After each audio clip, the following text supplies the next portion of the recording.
مورخہ 3 مارچ 2022 مطابق 29 رجب المرجب 1443 ہجری کے اودنامہ وائس ایڈیشن میں آپ کا خیر مقدم ہے۔ پیش خدمت ہیں اودنامہ میں شائع خاص خبروں کی تلخیص۔ یوکرین کے شہر خارکیو کو شام 6 بجے تک چھوڑنے کی ہندوستانی سفارت خانے کی ایڈوائزری کے بعد خارکیو سے 1000 سے زیادہ ہندوستانی طلبہ شہر سے باہر کی طرف نکل پڑے ہیں۔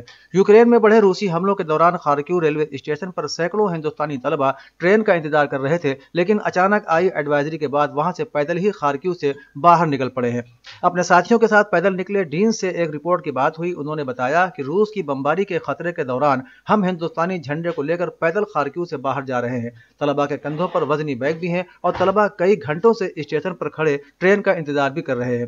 خارکیو میں پھنسے طلبہ کے والدین ان کی سلامتی کی دعا کر رہے ہیں۔ والدین کی سفارت خانے کے ساتھ ہوئی ایک کال کے مطابق بچوں کو پیسوچین میں ہندوستانی سفارت خانے کے افسروں اور ان سے مدد ملنے کا انتظار ہے۔ قابل ذکر ہے کہ یوکرین پر روسی حملہ ہونے کے بعد سے اب تک تقریباً 17,000 ہندوستانیوں نے یوکرین چھوڑ دیا ہے۔ وزارت خارجہ کے مطابق ان میں سے اب تک 15 پروازوں کے ذریعے 3,352 ہندوستانی بھارت واپس بھی آ چکے ہیں۔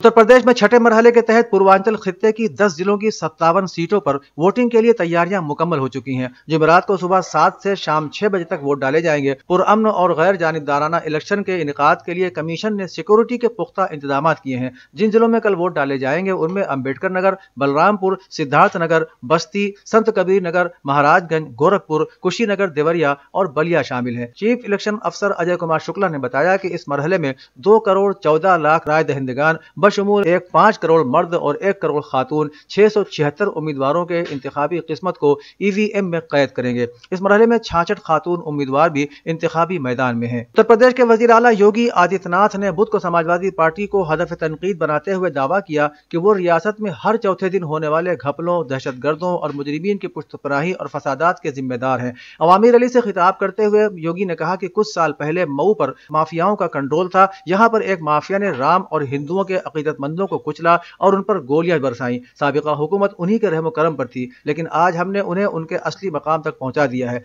یوگی نے کہا کہ 5 سال پہلے مئو کی کیا حالت تھی۔ مافیا اور مجرم عوام اور تاجروں کو پریشان کرتے تھے۔ بی جے پی کی حکومت بننے کے بعد مجرم ریاست سے غائب ہو گئے ہیں اور اپنی زندگی کی بھیک مانگ رہے ہیں۔ سماجوادی لیڈر، سابق وزیر اور فاضل نگر اسمبلی حلقے سے امیدوار سوامی پرساد موریہ کا نام ووٹنگ سے 10 گھنٹے پہلے ایک بار پھر موضوع بحث میں ہے۔ اس بار ان کے بیٹے اشوک موریہ کے پولیس میں حراست لیے جانے کی کارروائی ہے۔ الزام ہے کہ غیر ضلع کے ہونے کے باوجود وہ فاضل نگر اسمبلی حلقے میں گاڑیوں سے گھوم رہے تھے۔ پیسہ بانٹنے کا بھی الزام لگایا جا رہا ہے۔ مثالی ضابطۂ اخلاق کی تعمیل کے تحت ووٹنگ کے 48 گھنٹے پہلے اسمبلی حلقے میں باہری شخص کو نہیں رہنا چاہیے۔ اس کے باوجود امیدوار اشوک موریہ اپنے کچھ ساتھیوں اور حامیوں کے ساتھ فاضل نگر اسمبلی حلقے کے گاؤں دوہی میں گھوم رہے تھے، لوگوں سے مل کر بات چیت کر رہے تھے۔ اس کی شکایت کسی نے کی تو پولیس نے چھاپہ ماری کر کے ان کو گرفتار کر لیا۔